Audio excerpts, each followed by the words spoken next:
Pedro Caixinha, Sérgio Conceição, Roberto Mantini ou Arthur Jorge.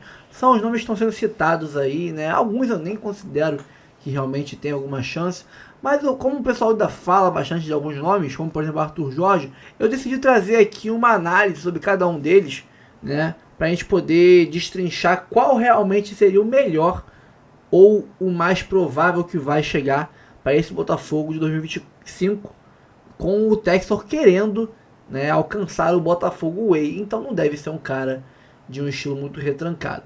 Eu vou aqui analisar técnico por técnico, nome por nome, para a gente poder fazer aqui um apanhado legal. Vamos iniciar pelo Roberto Mantini. Cara, o Mantini, ele é italiano, logicamente conhecemos muito bem o cara do story no Instagram, mas ele treinou a Fiorentina, Lazio, Internazionale de Milão, Manchester City, Galatasaray da Turquia, Zenit da Rússia, seleção italiana e a seleção da Arábia Saudita.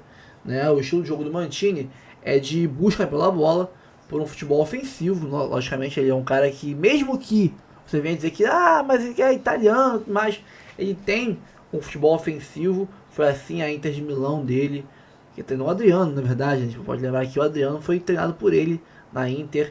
Ele teve ali no Manchester City, né, muitos bons jogadores, um time ofensivo que ganhou a Premier League. Ele tem um futebol sim ofensivo, com uma ênfase na posse da bola. É um time que se movimenta bastante, né, e é muito organizado taticamente. É italiano, né, os chás são bem fortes defensivamente, porque a defesa ela é forte quando ela é bem organizada, bem posicionada, e aí você fecha os espaços de toque de bola, os espaços de infiltração do adversário. Então, para ser um time bem defensivo, forte defensivamente, tem que ser um time organizado. E os italianos são muito organizados nas suas equipes, nas suas táticas defensivas e também nas transições para o ataque. Ele não é diferente. O Mantini, os times do Mantini buscam sempre a ocupação de espaço e a criação de superioridade numérica contra o seu adversário nos setores de campo que eles estão ocupando, que a bola está passando ali. Sempre tem que ter mais gente do nosso time, do time do Mancini, do que do adversário. Os times do Mancini também são conhecidos por tentar desestabilizar o adversário por meio dos lados do campo. Ele explora muito os pontas e os laterais. Isso num time como o Botafogo, que tem ótimos jogadores pelas pontas e laterais de muita qualidade, né? A gente conhece ofensivamente, o Matheus Ponte é muito ofensivo.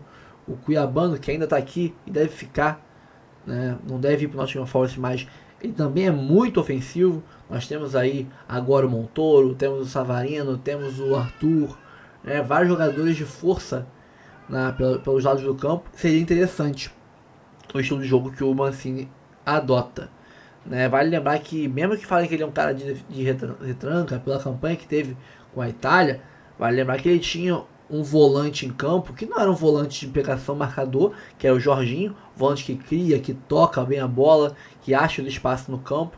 Também tinha o Verratti, que mesmo sendo um cara de marcação forte, também sabia o ataque. Ele tinha um esquema com 3 atacantes, como no caso o Immobile, o Chiesa e o Insigne. E ele jogava com o lateral direito, que no início da carreira na Roma, o Florenzi, era um ponta direita. Ele virou lateral direito com o tempo. Então você tinha um lateral direito muito ofensivo, né, no time do Mancini. Era um time que sabia atacar, bem postado na defesa, bem postado, bem organizado na defesa, mas era um time de muita ofensividade, né, transição rápida e ataque muito forte pelas pontas para destabilizar os adversários. É um cara que tem muitos títulos, né, não é nenhuma novidade pra gente. Ele ganhou, né, 3 campeonatos italianos, 2005, 2006, 2006, 2007, 2007, 2008. Um tricampeonato seguido pela Inter de Milão. Um tricampeonato seguido, né? 2 Copas da Itália, 2004, 2005 e 2005, 2006, também seguidos. 2 Supercopas italianas, 2005 e 2006. Pela Fiorentina, uma Copa da Itália, 2000, 2001. Na Lazio, uma Copa da Itália, 2003, 2004. Vemos aí que é um cara que tem uma qualidade de ganhar Copas. No mata-mata, o cara é enjoado. Ele ganhou 2 Copas da Itália pela Inter de Milão, 2 Supercopas no caso, uma Copa da Itália pela Fiorentina e uma Copa da Itália pela Lazio, uma Copa da Inglaterra pelo Manchester City, uma Supercopa da Inglaterra pelo City e uma Eurocopa pela Itália. Ou seja, são 9 títulos de mata-mata pela carreira. Eurocopa, Supercopa da Inglaterra, Copa da Inglaterra e várias Copas da Itália e Supercopa da Itália. É um cara que no mata-mata ele é enjoado, além de ter ganho aí 3 campeonatos italianos, 3 ligas italianas, né, seguidas, um tricampeonato, e ter ganho uma Premier League 2011 e 2012, tirando o jejum do Manchester City de muitas décadas. Muitas décadas. Foi o título que basicamente fez o City voltar a ser grande, né? Então é um cara que é multicampeão, é um cara de um estofo, um ombro, um peito largo, sabe? Um cara que segura a pancada, que tem aquela casca de segurar a pressão, que é importantíssimo em qualquer time que quer disputar campeonatos de altíssimo nível, como são Libertadores, Brasileirão e Copa do Brasil. Então Mancini é um cara pra lá de gabaritado. Vamos agora para o cara que menos me agrada. Vamos de um pouco que me agrada muito para um que menos me agrada, que é o Pedro Caixinha. Que mesmo que digam que ele foi bem no Red Bull, mas eu tenho as minhas divergências desse ponto de vista. Né? Ele atualmente vem de um trabalho horrível no Santos, que ele teve aí jogadores de qualidade, como o Tiquinho Soares, Guilherme, Roleiser, Neymar, e foi demitido no Paulistão ainda. Teve 17 jogos, 7 derrotas, 4 empates e 6 vitórias apenas. Teve mais derrotas que vitórias, sendo que todos foram no estadual. Então, ou seja, o nível de adversário, de enfrentamento era muito baixo. Então é um campeonato muito baixo para você ser tão mal aproveitado como ele conseguiu ser no Santos. O Red Bull Bragantino, em 2024, ele teve um péssimo ano, sabemos disso, saiu os números mostram, mas eu queria deixar claro que não foi só em 24, quando ele quase caiu com o Red Bull, que ele fez um péssimo ano, não. Ele, em 23, apesar de ter assustado a todos com o Bragantino brigando ali no G6, foi o segundo colocado, vice-líder do Brasileirão durante muitas rodadas, incomodou o Botafogo durante muito tempo, o Red Bull Bragantino, né, chegou a tentar ali alcançar o Botafogo num jogo, né, que a gente estava ali eu fui esse jogo, um jogo chuvoso contra o Red Bull no Nilson Santos, que se eles ganhassem, eles encostavam muito no Botafogo e tal, e a gente só foi abrindo vantagem. É até um jogo que estava o Caçapa no comando do Botafogo. Então, mesmo naquele ano que ele surpreendeu o mundo, o Brasil, com aquela campanha do Red Bull, a derrocada do Red Bull é pouco falada. Porque a do Botafogo ofuscou, claramente. Era o cara que ia ser campeão, o time que seria campeão do Brasileirão. Não foi mais, ofuscou todos os outros campeonatos. Todos os outros. Ofuscou todas as campanhas que estavam ali abaixo da nossa. Mas a campanha do Red Bull, a derrocada do Red Bull Bragantino, foi uma coisa assustadora, cara. Eles conseguiram sair de um vice-líder muito próximo do líder, que foram durante um bom tempo, né? Não foi o Palmeiras que foi um dos times que mais foi vice-líder, segundo colocado do Brasileirão, não. O Red Bull, se não foi tanto quanto segundo colocado, em número de rodadas como segundo colocado, que o Palmeiras, foi até mais. E eles terminaram em sexto colocado, por muito pouco, não perderam a vaga para pré-Libertadores. Então, foi uma derrocada tão assustadora, a do Red Bull Bragantino, com caixinha, quanto a do Botafogo. E pouco se fala disso, né? Ele tem ali no total do Bragantino 50 vitórias, 38 derrotas e 36 empates.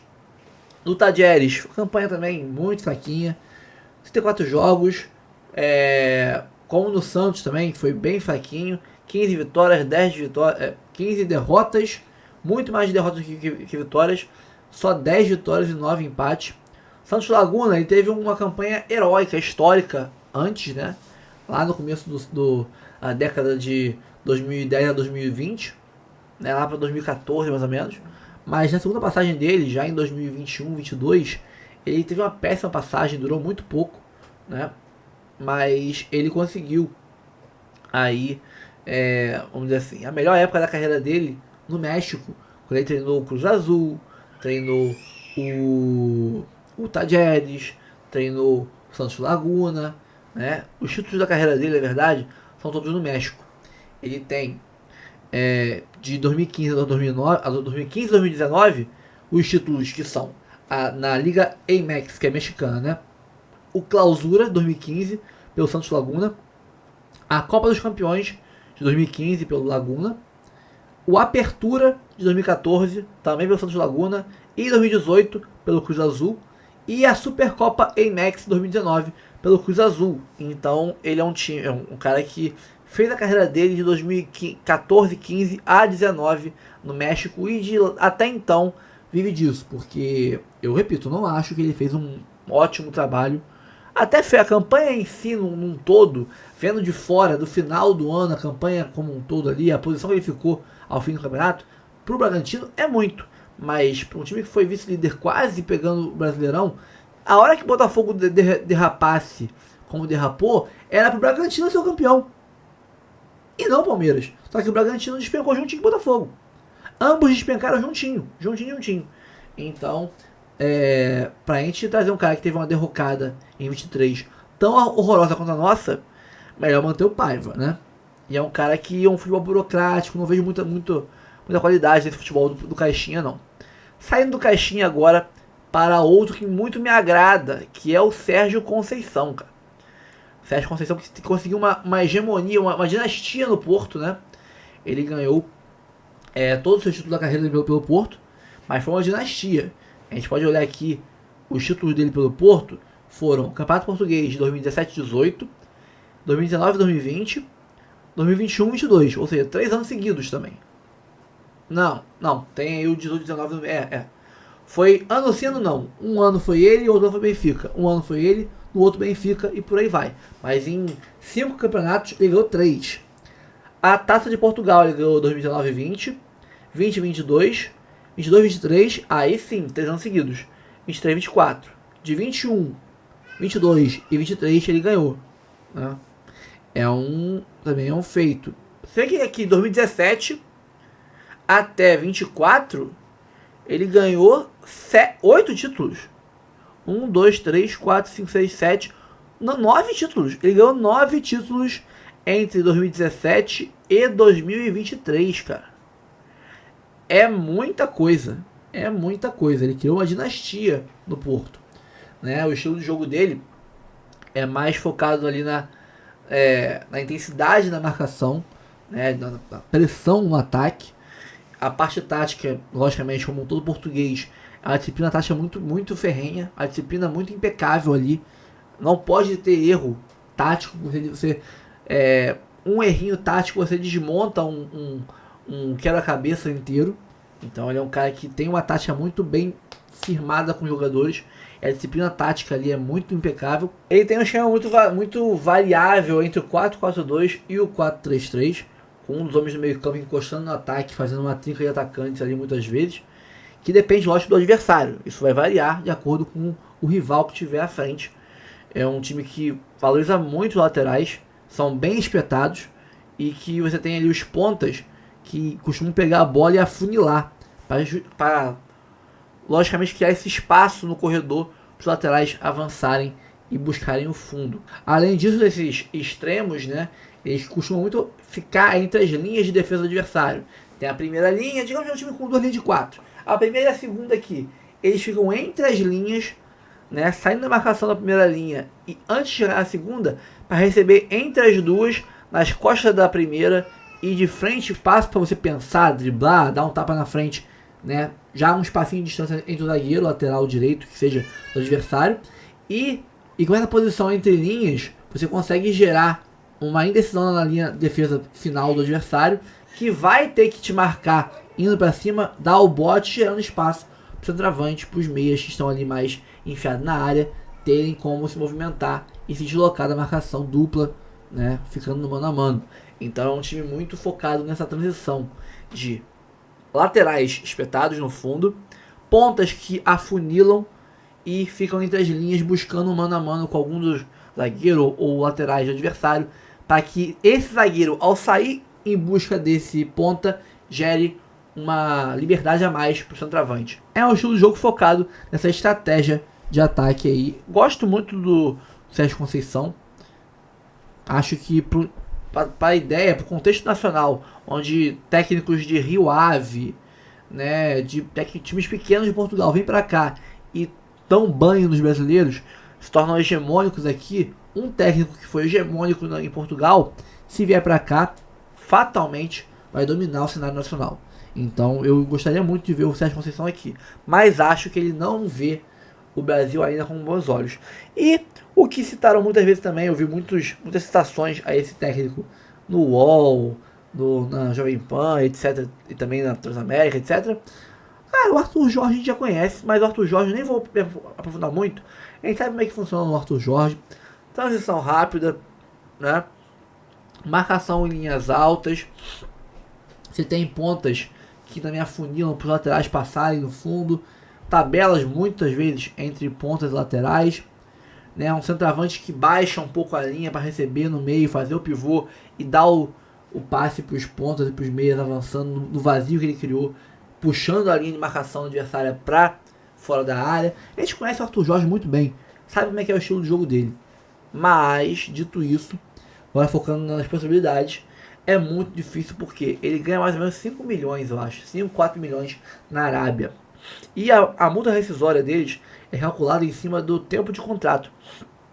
Ele tem ainda 2 anos de contrato com os árabes. Né? É até final de 2027, se não me engano. Então, 2 anos e pouco de contrato, multiplica isso, o número de meses por 4 ou 5 milhões, tu vai ver que vai passar de 100 milhões. A multa rescisória passa de 100 milhões do Arthur Jorge. Só que, é lógico que essa multa não é... Ah, só sai pela multa, não é assim. Não é assim que funciona, mas pode ser negociado e tal, mas não vai sair por menos de que uma bagatela absurda, um valor absurdo de rescisão, que é mais que muito jogador do Botafogo custou para chegar aqui. É mais que não sei dizer qual jogador seria, mas é um preço de um jogador de futebol de um altíssimo nível. Não é um investimento que o Textor faria, até porque, conhecendo o Textor, ele está muito pé da vida com o Arthur Jorge, que falou um monte de grosseria, um monte de groselha nos últimos meses, e ele está por aqui do Arthur Jorge, não aceitaria trazer ele de volta, né? Acho que ele optaria por outro técnico de prateleira alta, mas não o Arthur Jorge. Pessoal, fiz uma análise aqui rápida dos... rápida não, né? Tem quase... nem sei quanto tempo tem de vídeo aqui, vou ainda editar, recortar os erros aqui de fala e tal. Mas é um vídeo até que não muito longo, mas também não muito curto, analisando os 4 nomes que pra mim eu vi mais vezes sendo citados na mídia, né? Sérgio Conceição, Arthur Jorge, o Caixinha e o Mancini.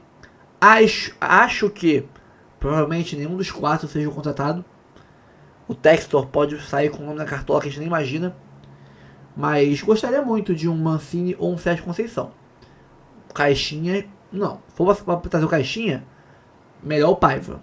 Mas vamos ver qual vai ser a escolha do Textor. Pessoal, muito obrigado pela audiência até aqui no vídeo. Antes de sair, curta, comente, compartilhe, se inscreva no canal, ative o sininho. Muito obrigado pela moral, tamo junto sempre.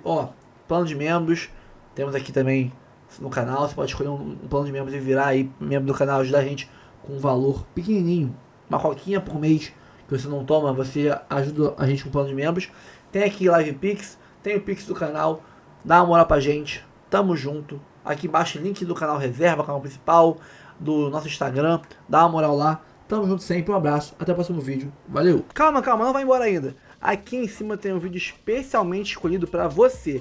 E aqui embaixo tem o último vídeo que a gente postou. Corre lá e assiste, é maneiro. E aqui você vai se inscrever no canal. Clica aqui, se inscreve no canal, dá essa moral pra gente. Tamo junto.